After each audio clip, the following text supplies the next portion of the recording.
Terri Savelle, your cheerleader of dreams. Hey, I pray as you invest in yourself today, you're captivated and you're catapulted to live your dreams. Today I want to talk to you about where do you see yourself 5 years from right now? You know, Dave Ramsey says, if you want to be successful, study successful people. If you want to be rich, study rich people. You want to be skinny, study skinny people.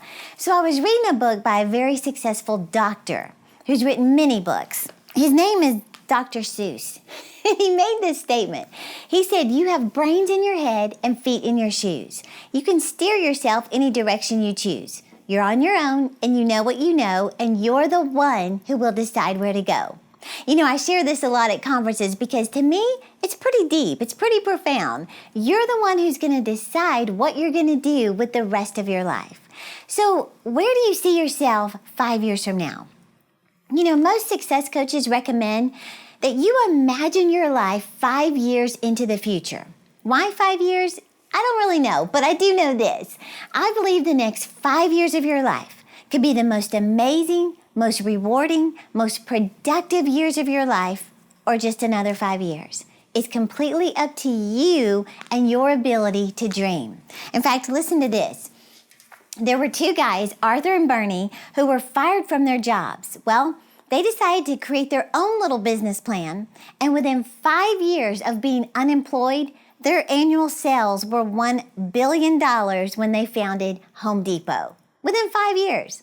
You've probably heard the story about a young, struggling Canadian driving an old beat-up Toyota truck, trying to make it in Hollywood as a comedian and actor, and he wrote himself a check for $10 million in 1990. 5 years later, Jim Carrey filmed Dumb and Dumber and was handed a check for $10 million. Within 5 years.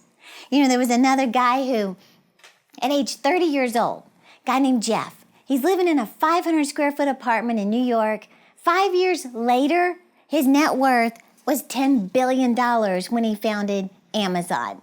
Well, a friend of mine who had no money in her savings account whatsoever at 56 years old, she got serious about her future. 5 years later, she'd saved $100,000. Think about that.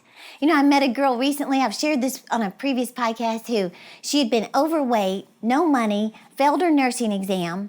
Today, she's lost 75 pounds, passed her exam, got her dream job in Denver, got a $5,000 signing bonus, and her income has tripled, all within 5 years' time. So, what are you going to do with the next 5 years of your life? You know, Mark Twain said, I can teach anybody how to get what they want in life. He said, the problem is, I can't find anybody who can tell me what they truly want. Well, it's time for you to decide what you want. You know, I love the story of Kenneth Hagin. You know, he said so many times he'd see people praying at the altar. He'd gently tap them on the shoulder and he'd say, sweetheart, what are you praying about? What are you praying for? He said so many times people would respond with, oh, nothing in particular. He'd say, then that's exactly what you're going to get. Nothing in particular. Well, it's time for you to get crystal clear on your dreams, your goals, and what you want to do with the rest of your life. You know, Helen Keller, she was blind and deaf. And she was asked one time, what could be worse than having no sight? She said to have sight but have no vision. Think about that, to have sight but have no vision for your life. Well, most of us, we get so busy, we just stop thinking, dreaming, and imagining our future. In fact, God asked Jeremiah, he said, Jeremiah, what do you see? And Jeremiah began to tell him, he said, I see the branch of an almond tree blossoming in late winter. God said, Jeremiah, you have seen well. I'm watching over my word to perform that which you see. Well, God came back to Jeremiah a second time and he said, Jeremiah, what do you see? Now, what if Jeremiah had said, nothing?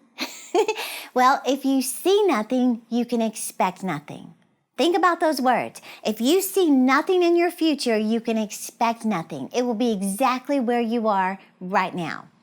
Well, you know, you've probably heard about the African impala, which I thought was a car, but apparently it's an animal. The little impala can jump 10 feet high and 30 feet long. Well, here's the interesting thing.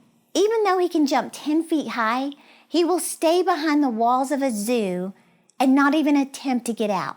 And they said, why? They said, well, The impala will never jump where he can't see first. And because the walls are like 4 feet tall, he will never attempt to jump where he can't see. Well, see, it's the same with you. You got to see where you're headed before you start taking steps towards it. So we know Proverbs 29:18 says, where there is no vision, the people perish. Well, I'm sure you've heard stories, if you've watched any podcasts in the past, of how I finally gave myself permission to dream.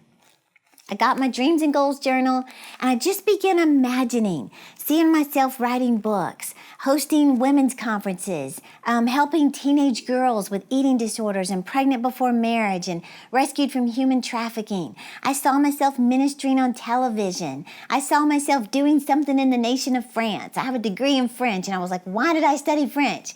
So I started imagining myself doing these things. Well, these impossible dreams, I didn't have a clue how any of them could happen. But do you know, within 5 years' time, every single dream I saw had come to pass.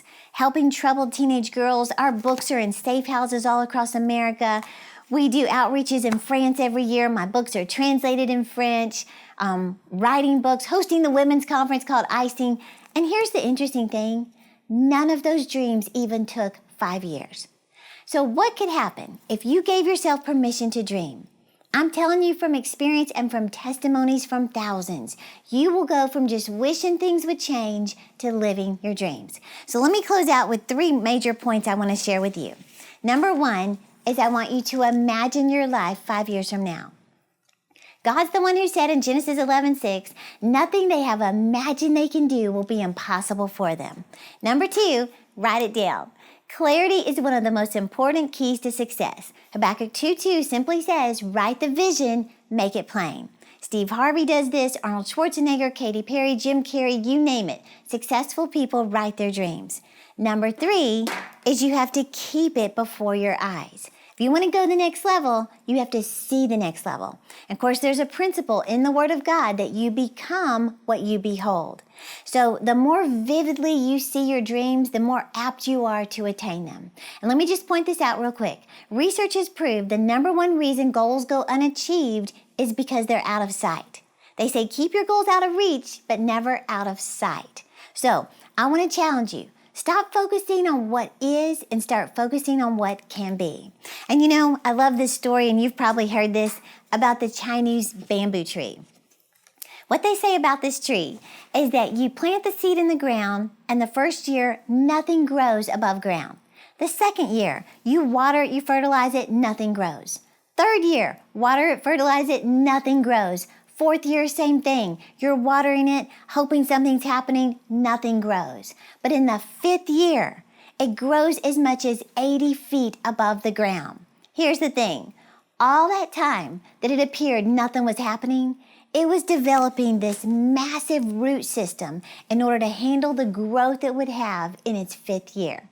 So, preparation time is never wasted time. God is working behind the scenes, preparing you for massive growth. The next 5 years of your life could be the most amazing, most rewarding, most productive years of your life, or just another 5 years. So, get serious about your dream. Richard Bach said, here's the test to determine whether or not your mission on earth is finished. Are you ready? If you're alive, it isn't. So start dreaming. I hope you enjoyed that. In fact, I wanted to mention real quick our subscriber of the week. This is someone named May. May writes this. She said, I just walked out of a business plan I was so excited to launch last Friday because I just couldn't see myself doing it in the long term. During the process, I was so stressed that I didn't want to talk with anyone. She said, I decided to ask my work to take 4 days off to clear my mind. I asked myself, is this worth it? Do I see myself doing this in the long term? And my answer was no. She said, my shoulders feel so much lighter now. Sometimes it's better to quit than to keep going. I believe God has a better plan for me.